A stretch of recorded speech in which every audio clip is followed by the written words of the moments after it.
Hi Kannayya. ఈరోజు ఓం నమ శివాయ కథ చెప్పుకుందామా? సరే.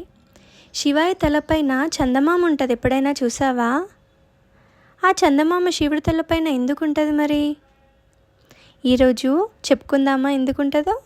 సరే. ఒక ఊరిలో దక్షుడు అనే రాజు ఉంటాడు.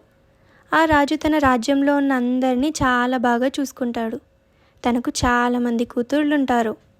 ఒకరోజు వాళ్ళ పెళ్ళి గురించి ఆలోచిస్తాడు. ఎవరినిచ్చి పెళ్లి చేయాలి అని చెప్పి చాలా ఆలోచిస్తాడు. చాలామందిని కనుక్కుంటాడు.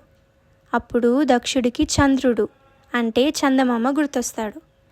చందమామ చాలా అందంగా ఉంటాడు కదా, ఇంకా చాలా మంచివాడు కూడా. అప్పుడు దక్షుడు వాళ్ళ 27 మంది కూతుర్లని చందమామకిచ్చి పెళ్లి చేయాలి అనుకుంటాడు. చందమామని అడిగితే చందమామ కూడా సరే, నాకు ఈ పెళ్ళి అంటే ఇష్టమే అని చెప్తాడు. అప్పుడు దక్షుడు ఒక కండిషన్ పెడతాడు. ఏంటంటే, మరి నా 27 మంది కూతుర్లని ఈక్వల్గా చూసుకోవాలి అని. చందమామ దానికి కూడా సరే అంటాడు. మంచిగా గ్రాండ్గా పెళ్లి చేస్తాడు దక్షుడు. కొన్ని రోజులు చందమామ అందరినీ బాగానే చూసుకుంటాడు. ఆ 27 మంది భార్యల్లో రోహిణి అనే భార్య ఉంటుంది. కొన్ని రోజుల తర్వాత రోహిణిని మాత్రమే బాగా చూసుకొని ఆ 26 మంది భార్యల్ని సరిగ్గా చూసుకోవడం మానేస్తాడు చంద్రుడు. అప్పుడు ఆ మిగిలిన వాళ్ళు వాళ్ళ నాన్న దగ్గరికి వెళ్ళి చెప్తారు, నాన్న, మమ్మల్ని చందమామ సరిగ్గా చూసుకోవట్లేదు, రోహిణిని మాత్రమే బాగా చూసుకుంటున్నాడు అని. అప్పుడు దక్షుడు వెళ్ళి చందమామని అడుగుతాడు, ఎందుకు ఇలా చేస్తున్నావని. చందమామ చెప్తాడు, సరే సారీ, ఇప్పటి నుంచి అందరినీ బాగా చూసుకుంటాను ఈక్వల్గా అని చెప్తాడు.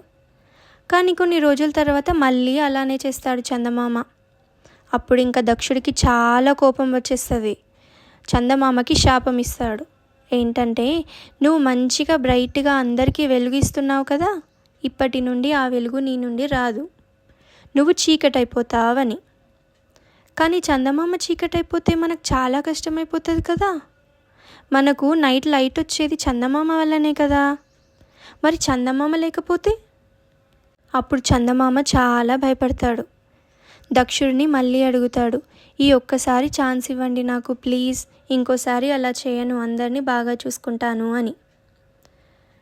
కానీ దక్షుడు వినిపించుకోకుండా వెళ్ళిపోతాడు. అప్పుడు చందమామకి ఏం చేయాలి ఏం అర్థం కాదు. బ్రహ్మ దగ్గరికి వెళ్తాడు, ఏమైనా హెల్ప్ చేస్తాడేమో అని. కానీ బ్రహ్మ కూడా ఏం హెల్ప్ చేయలేకపోతాడు. విష్ణుమూర్తి దగ్గరికి వెళ్తాడు, కానీ సేమ్ విష్ణుమూర్తి కూడా ఏం హెల్ప్ చేయలేకపోతాడు. ఇంకా మిగిలింది ఎవరు? ఓం నమ శివాయ కదా. శివుడి దగ్గరికి వెళ్తాడు చందమామ. వెళ్ళి జరిగిందంతా శివుడికి చెప్పగానే శివుడు సరే నేను హెల్ప్ చేస్తాను అంటాడు.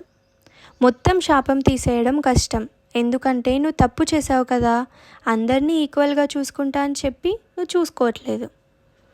కానీ ఆ శాపం వల్ల నువ్వు చీకటైపోతే అందరికీ చాలా కష్టమవుతుంది. కాబట్టి దాన్ని తగ్గించే ఛాన్స్ ఉంది. ఏంటంటే, 15 రోజులు నీ లైట్ తగ్గుతూ వస్తుంది, ఇంకా 15 రోజులు నీ లైట్ పెరుగుతూ వస్తుంది. అప్పుడు చందమామ చాలా హ్యాపీగా ఫీల్ అయ్యి శివాయకి నమస్తే చేస్తాడు, థ్యాంక్ యూ కూడా చెప్తాడు. అప్పుడు చందమామ అడుగుతాడు, నాకు నీతో ఉండాలి అనిపిస్తుంది శివాయ, ప్లీజ్ నన్ను నీ దగ్గర పెట్టుకోవా అని. శివుడు సరే అని ఒప్పుకొని చందమామని తలపైన పెట్టుకుంటాడు. అందుకే శివాయిని చంద్రశేఖర అని పిలుస్తారు. నీకు ఈ కథ నచ్చిందా కన్నయ్య?